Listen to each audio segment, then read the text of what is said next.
रात जितनी गहरी होती है इस घर के अंदर उतना ही शोर बढ़ता है। लेकिन प्रॉब्लम यह है, इस घर में 72 साल से कोई नहीं रहा है। न लाइट जलती है, न दरवाज़ा खुलता है, न कोई चलता है।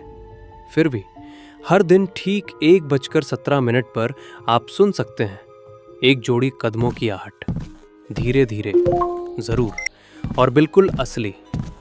गांव के लोग कहते हैं वो रानी चल रही है। आज के वीडियो में हम जानेंगे उस रात इस महल में क्या हुआ था, रानी असल में कौन थी और वो अभी तक क्यों नहीं गई। क्योंकि पिछली घटना जानकर आपका शरीर कांप उठेगा। ये कहानी मनगढ़ंत नहीं है, ये कहानी छिपी हुई है। चलिए शुरू करते हैं।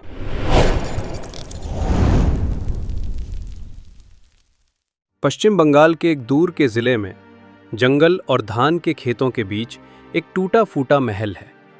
इसका ऑफिशियल नाम आज भी है श्रीपुर राजबाड़ी। लेकिन मैप पर होने के बावजूद ये लोगों की जबान पर नहीं है। कोई वहां जाना नहीं चाहता, कोई बात नहीं करना चाहता, और जो जाते हैं वे फिर कभी वहां नहीं जाते। लोकल पुलिस स्टेशन के रिकॉर्ड में आज भी लिखा है रात में एंट्री मना है। लेकिन क्यों? इस महल का इतिहास 1893 में शुरू हुआ।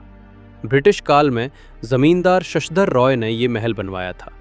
इसके चारों ओर 18 फुट ऊंची दीवारें हैं, 3 अंदर के हॉल, एक डांस हॉल और बिल्कुल आखिर में रानी का घर है। वो घर आज भी शापित माना जाता है। रानी का नाम था रानी पद्मिनी देवी। वो सिर्फ 17 साल की थी जब उसकी शादी मकान मालिक से हुई थी। स्थानीय लोग कहते हैं वो बहुत सुंदर थी, लेकिन बहुत शांत थी।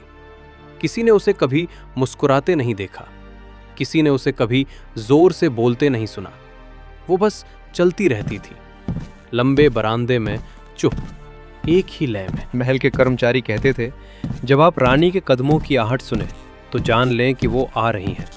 वो आवाज बहुत जानी पहचानी थी, लेकिन वे कदमों की आहट आज भी सुनी जा सकती है। वो रात जिसने सब कुछ बदल दिया, 14 सितंबर 1952। उस दिन महल में पूजा हो रही थी। पूरा गांव इकट्ठा हुआ था। रानी ने उस दिन सफेद साड़ी पहनी हुई थी। उनके बाल खुले हुए थे। उनके चेहरे पर कोई ज्वेलरी नहीं थी। रात के करीब 11:45 पर अचानक बिजली चली गई। पूरे महल में अंधेरा था। जब थोड़ी देर बाद लाइट वापस आई, रानी जा चुकी थी। घर अंदर से बंद था, खिड़कियां बंद थीं, दरवाजे बंद थे, लेकिन रानी वहां नहीं थी।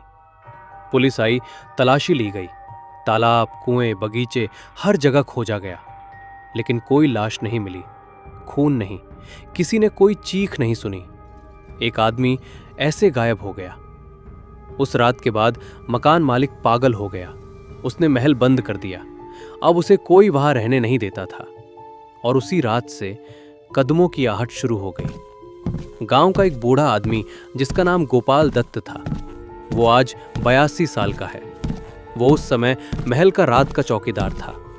उसके शब्दों में, पहली रात मुझे लगा कि ये चूहा है, दूसरी रात मुझे लगा कि ये हवा है, तीसरी रात मुझे यकीन हो गया ये किसी इंसान का पैर था। उसने कहा, रात के करीब 1 बजे अंदर के महल से एक आवाज आई, खट खट खट, जैसे रानी चलती थी। उसने टॉर्च उठाई, लेकिन कोई नहीं दिखा, बस आवाज धीरे धीरे उसकी तरफ आई और उसके पास से गुजर गई, लेकिन वहां कोई नहीं था। उस दिन उसे होश नहीं रहा। तब से वो फिर कभी महल की तरफ नहीं गया। जो लोग इस महल से 200 मीटर दूर रहते हैं आज भी कहते हैं रात में खिड़कियां हिलती हैं, कुत्ता रोता है और अचानक आप सुन सकते हैं खट खट खट। एक औरत ने कहा, मेरी बेटी छोटी थी। एक दिन उसने कहा, मॉम, कोई बालकनी में टहल रहा है, लेकिन हमारे पास बालकनी नहीं है। एक औरत ने कहा, रात 1 बजे के बाद यहां कोई नहीं आता, हम दरवाजा बंद रखते हैं। सबने एक ही बात कही, शब्द नियमों के हिसाब से आता है, हर दिन एक ही समय पर। 2011 में कोलकाता से एक पैरानॉर्मल टीम आई। उन्होंने साउंड रिकॉर्डर लगाए, उन्होंने थर्मल कैमरे लगाए। रिपोर्ट में लिखा था, बिना किसी वजह के पैरों की आवाजें रिकॉर्ड हुई। अंदर के कॉरिडोर में टेम्परेचर में गिरावट का पता चला, लेकिन उन्हें कोई जानवर नहीं मिला, कोई इंसान नहीं, कोई मैकेनिकल वजह नहीं मिली। रिपोर्ट फाइल हो गई, केस बंद हो गया। लेकिन शोर बंद नहीं हुआ। यहीं से कहानी एक मोड़ लेती है।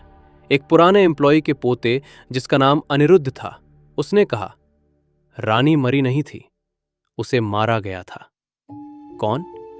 उसके मुताबिक जमींदार का भाई ये राज चाहता था। रानी एक रुकावट थी। उस रात उसे जहर दे दिया गया और बॉडी छिपा दी गई। लेकिन इस जानकारी का कोई ऑफिशियल प्रूफ नहीं है, सिर्फ गांव में फुसफुसाहट है। लेकिन अगर ये सच है तो सवाल सिर्फ एक है, क्या रानी अभी भी न्याय मांग रही है? 2007 में 3 कॉलेज स्टूडेंट रात में वहां घुस आए। वे अपने मोबाइल फोन से वीडियो बना रहे थे। वे 20 मिनट बाद भाग गए। एक बेहोश था, एक रो रहा था, एक बोल नहीं पा रहा था। उन्होंने बस इतना कहा, कोई पीछे चल रहा था, लेकिन मैंने उसे नहीं देखा। वीडियो अभी भी यूट्यूब पर नहीं है, क्योंकि उन्होंने इसे अपलोड नहीं किया। वे अभी भी इसके बारे में बात नहीं करते हैं। 2015 में एक यूट्यूबर आधी रात को वहां घुसा। उसने लाइव स्ट्रीम शुरू की। वीडियो के 17वें मिनट में साफ कदमों की आहट सुनी जा सकती है। फिर कैमरा गिर गया, लाइव स्ट्रीम रोक दी गई। अगले दिन वो महल के बाहर मिला, बेहोश। डॉक्टरों ने कहा, बहुत ज्यादा ट्रॉमा। वो वीडियो सुनकर अब भी कांप जाता है। अगर रानी मर गई हैं, बॉडी कहाँ गई? अगर वो भाग गई तो फिर कदमों की आहट क्यों है? अगर ये एक फैंटेसी है तो सब एक ही समय पर क्यों सुन रहे हैं? एक महल, एक रानी, एक रात और 2 कदमों की आहट, 72 साल तक। 2019 में महल के अंदर रेनोवेशन के दौरान एक सीक्रेट दीवार मिली। अंदर एक पुरानी साड़ी के टुकड़े, कुछ बाल और एक टूटी हुई चूड़ी थी, रानी की चूड़ी जैसी। लेकिन केस आगे नहीं बढ़ा, फाइल बंद हो गई है। क्यों? इस सवाल का जवाब कोई नहीं देता। अगर तुम आज वहां जाओगे तो दिन में तुम्हें कुछ समझ नहीं आएगा, लेकिन जब रात होगी, चुपचाप खड़े रहना।